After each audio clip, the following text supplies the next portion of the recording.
My original psychology training was in neurolinguistic programming. So I became a practitioner, then I became a master practitioner, then I became a trainer, then I became a master trainer.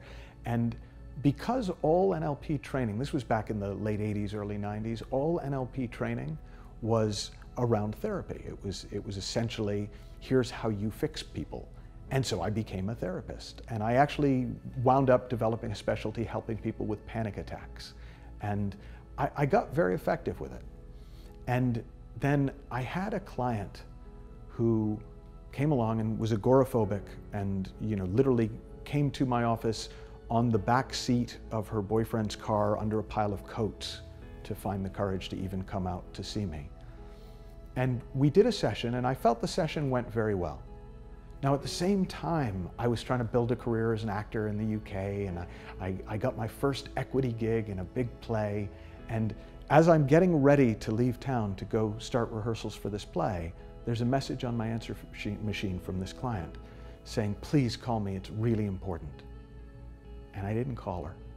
And I decided in that moment I had no business being a therapist, being in the helping professions at all, if I didn't even have it in me to follow up with this woman.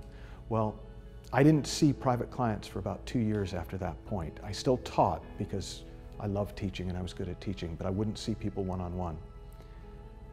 About 2 years later, I got a call on my answer machine from this woman saying, hi, I don't know if you remember me, I was a client of yours. I'd really love the chance to take you to lunch.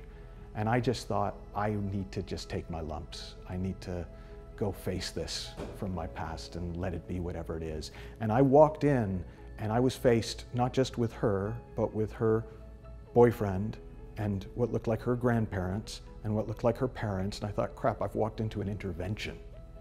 And it turned out that she'd had an insight through that one therapy session that totally changed her life. And she'd actually started a psychology degree, and she and her boyfriend were now engaged.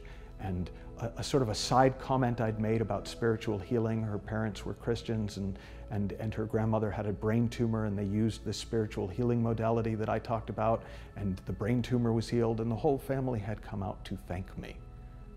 And I remember thinking, wow, I quit because of you.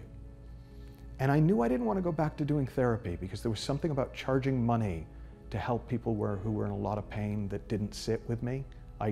It's nothing against the profession, it didn't sit with me.